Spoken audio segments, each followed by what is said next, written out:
Hello everyone, welcome to my channel and thank you so much for being here.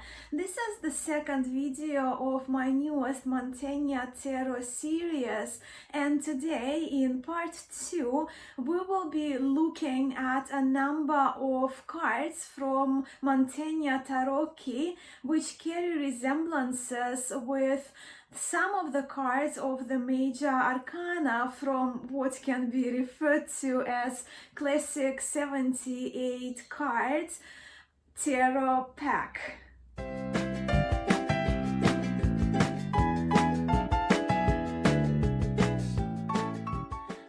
A little note before we begin, to be concise and for me not to repeat myself as we move through the series on Mantegna Tarot, I will link my introductory video to Mantegna Tarocchi below, and in that video we had a look at this beautiful version of Mantegna-Ladenspelder tarot reproduced by Rinascimento Italian style art, and we had a look at the history, brief history and structure of the Mantegna Tarocchi. So the link will be for you in the description of the video below. But yeah, today is a very fun video for me to make because I myself love looking at different cards from different tarots side by side.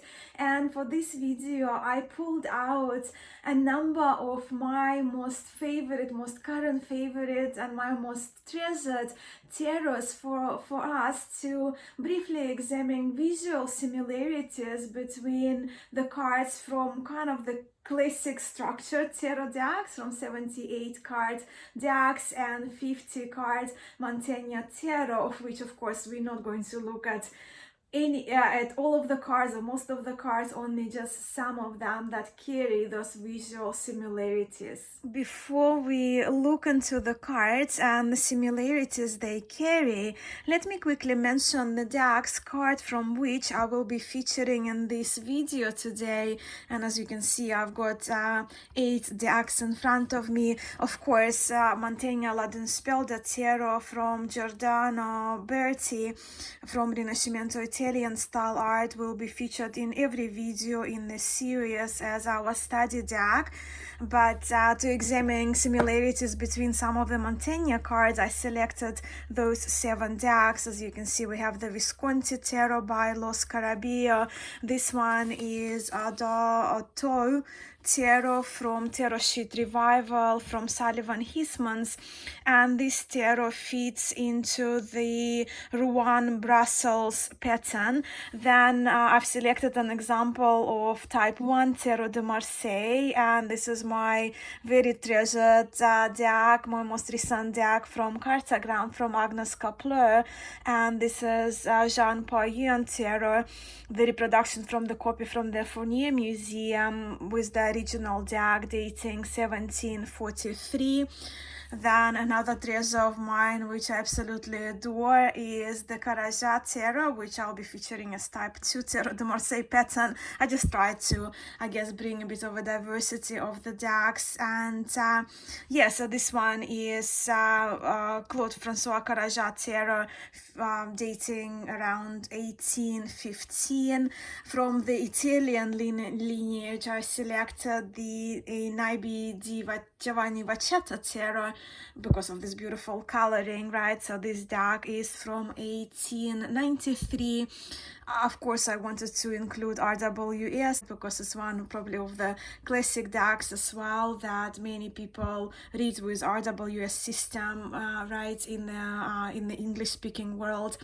And I also wanted to feature this deck, and this one is the Great Parade tarot by Ian Cumpstey, because the Ian Cumpstey, of course, this deck was produced in 2022, so it's a modern deck, but it's based on Bolognese tarot, right, on the tarot of the Bolognese pattern dating around 1500s, and some of the cards, they carry quite a few similarities with Rosenwald, but I kind of love featuring the decks from our modern day, right, contemporary deck creators and people who are interested in history, and they kind of get inspired by some historic decks. So that's one of those wonderful examples for that.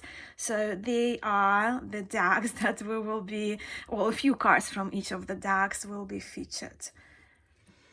And the Misero card, Misero is often translated as impoverished or poor. In the Mantegna Tarot, we do see an older man who is walking and leaning over his walking stick. We also see a smaller little puppy or dog in front of him, and the larger dog that is jumping into the calf of his leg. And this image is very familiar to us probably, and we can see resemblance between, well, let's say the Hatout. So we see more kind of a liney dog figure jumping, and also the fool, it's not of course called poor in the full style decks, right, but he's also walking over to the left. In Tarot de Marseille, we see the more cat-looking figure, right, but still the image resembles the Misero card from the Mantegna-Ladenspelder dates around 1540, but we're looking at late 1400s here when it comes to the Mantegna Tarot.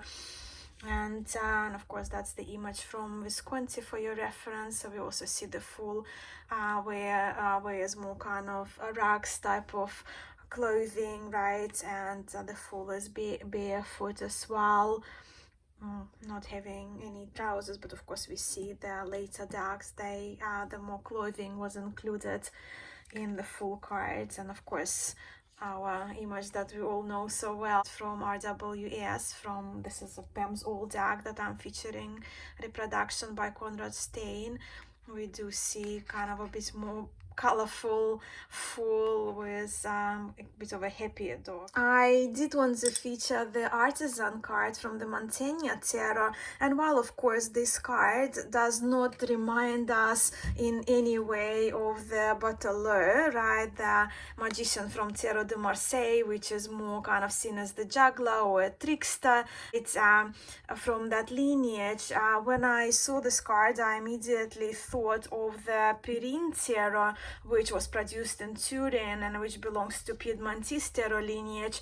But in here we can see, I guess, the resemblance. So to me the resemblance is quite staggering to me, because we do see the shoemaker here in his workshop, just like here we do see an artisan, probably the one that works with metals, right, with the apprentice in his workshop in this Mantegna Tarot. When it comes to the Emperor cards, we can follow the symbols depicted in the Emperor card across a number of tarots, and I'll just put them side by side for you to explore those for yourself. We do see all the emperors, naturally they do wear a headpiece, and we see the emperor as bearded in most of the decks, right? In Vacchetta though, he seems to be a little bit of a younger emperor.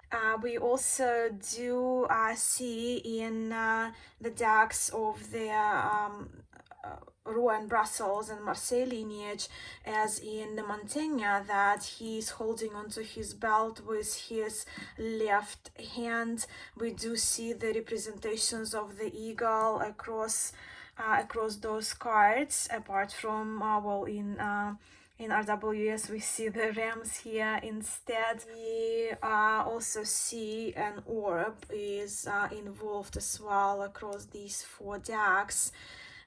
Of course here we have more kind of a scepter with the orb on top, but in here we have, in the Italian decks, we have the emperor holding onto those ropes. And we do see, again with RWS, we don't see the cross-legged patterns, but especially in these decks we can see the clear cross-ankled emperor.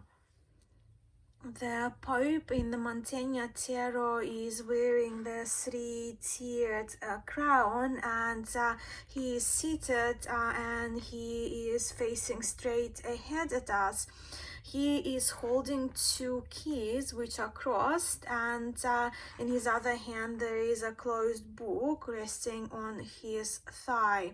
So if we have a look at the Vacchetta Tarot, of course Italian deck, we do see that resemblance, but they renamed it Hierophant already in that later Italian deck, but the two keys are crossed. And of course the scepter is added. In Tarot de Marseille pattern we do not seem to see two keys, which of course we do see in our RWS with those two keys crossed, but the three-tiered crown kind of is one of the feature that is common among all of those decks. And of course this one is from the Great Parade where we have in Marseille, and the later decks we have Pope adding the blessing. This is one of his hands in that blessing position. When it comes to the lover cards or lovers, if we kind of follow RWS system, Stuart Kaplan in his Encyclopedia of Tarot, and I trust it was volume 1, he associates the lover card with card number 43, and this is the Venus card in the Mantegna Tarot. Venus, of course, is a planet, and Venus also is the goddess which is associated with love. And in the Mantegna, we can see the Cupid here, and the Cupid is blindfolded, right? Cupid, the son of Venus, depicted blindfolded. And we do see the Cupid parallel in most of our tarots, especially tarots from Marseille and Italian lineage. So this is your Visconti.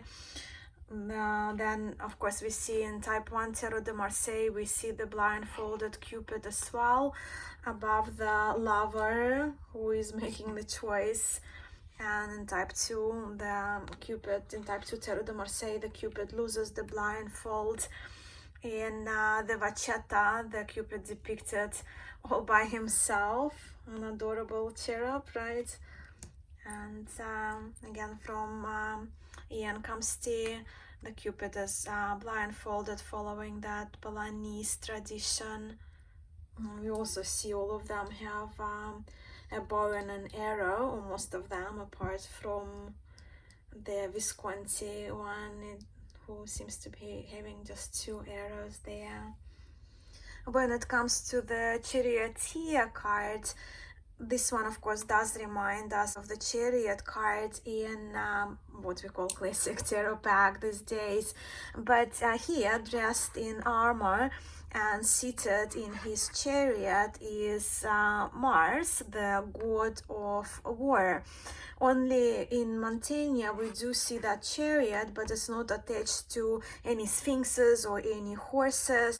We do see a little animal here, kind of dog resembling, wolf resembling animal at the feet of Mars. We do see him holding a sword, some kind of scepter, and having the other hand on his waist. And it's quite interesting if we have a look at the chariot from Vacchetta Tarot, we do see kind of similar body language, right? So holding the scepter, and then also the other hand is kind of in the other direction, but it's also on sort of on his hip, on his waist. And we observe that similar pattern in Tarot de Marseille, right? So the would it be the right hand is holding the sword or the scepter, and the left hand is on the waist or the hip. Of course, as I mentioned, we don't see any horses, any animals that are attached and that are driving the chariot. And we don't see it either in the Italian Vacchetta deck, but in RWS we see the sphinxes, where in Tarot de Marseille we do see 2 horses.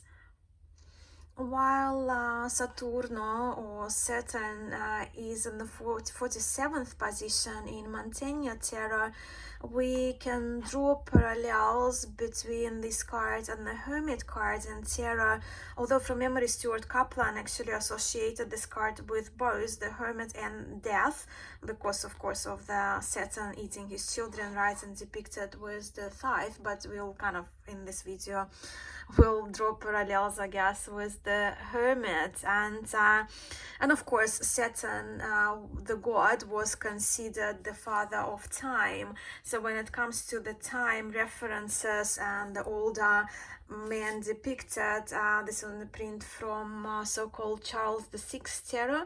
So we see here an hourglass that the older man is holding. In Visconti we do see him, the Hermit, with an hourglass figure, and so we do observe that in Bolognese traditions. So the Great Parade depiction also that the lantern, that more of a hourglass.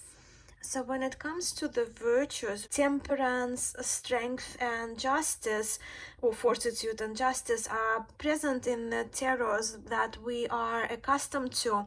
Although in Mantegna Tarot all 7 virtues are represented, with 4 of them being known, what we know of as cardinal virtues, such as temperance, fortitude, prudence and justice, and we'll be having a look at more of them as the videos come, especially when we will be looking at the 10 of cards that are associated with virtues, that kind of the group of 10 of cards in Mantegna Tarot. But this one is the fortitude, right? So what we observe here in fortitude, we do observe the lion, we do observe the broken pillar together in one image. And also our fortitude, she wears the lion headdress and also kind of lion-like armor, and of course depicted breaking this column.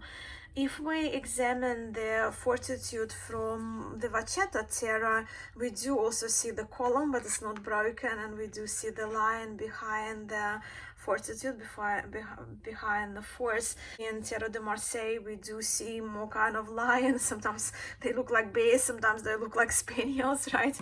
The kind of animal figure, and of course we do see the lion in RWS, where in Bolognese traditions of tarot, and the similar image I remember from Rosenwald Tarot, and we do see the column, but we don't see an animal there, and the column in here doesn't seem to be broken. And parallels with the virtue of justice, it can be seen across all of the tarots that I have prepared to share with you today. We do see the justice holding the sword in her left hand and the scales in the right, and we do see those same patterns across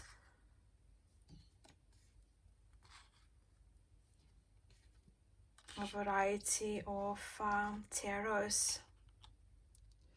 Temperance is one of my favorite cards in tarot, but in Mantegna with this Renaissance art, she's extremely beautiful to me. It's depicted with 2 vessels, water or liquid holding vessels or jugs, if you will, and looking over one side, right, and tempering the liquids to liquids, which of course we can assume water and wine, right? But yeah, so tempering something, the contents of those vessels.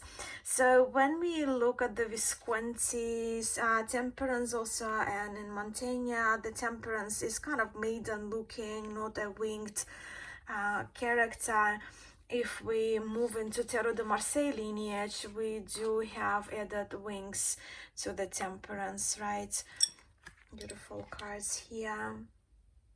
And with Bolognese Italian lineage, again inspired deck, no wings, and she is seated rather than standing, but in most decks, of course, temperance is depicted standing.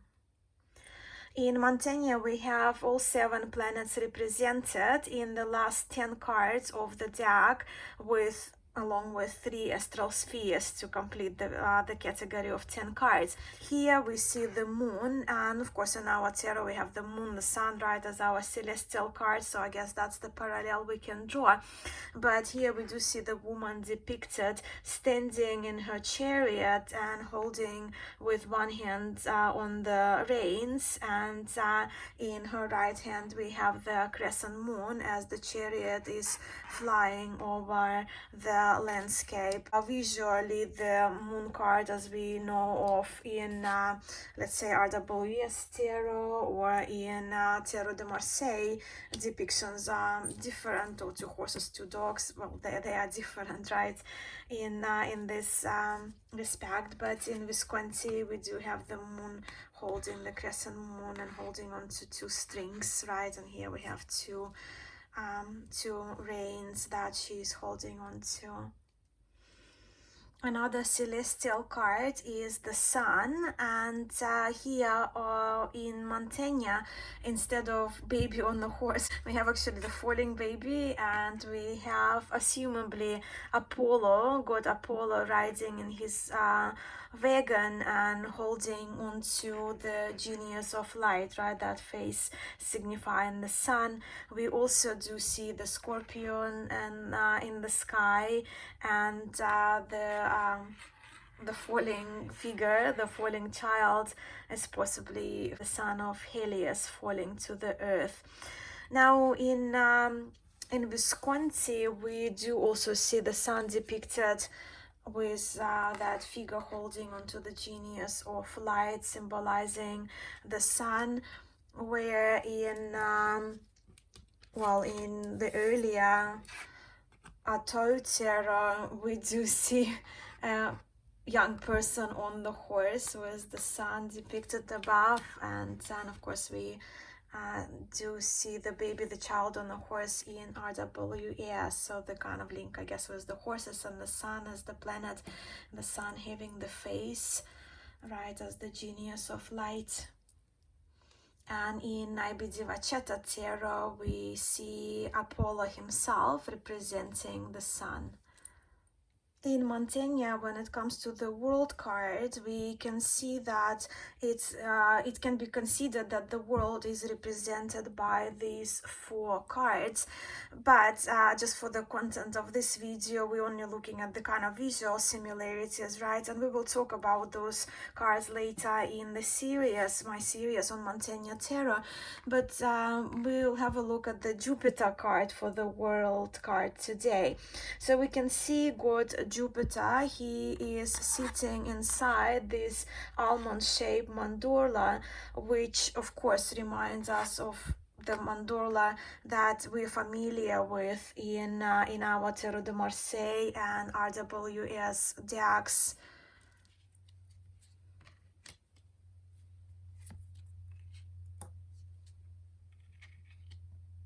I hope you enjoyed this video, and I am most curious to hear whether you consider Mantegna a tarot deck, whether you don't see it as a tarot deck at all, or whether in your view Mantegna Tarocchi is, in the words of Giordano Berti, a particular type of tarot. I would really love to hear your thoughts on this question, and I thank you so much for being here and for watching this video.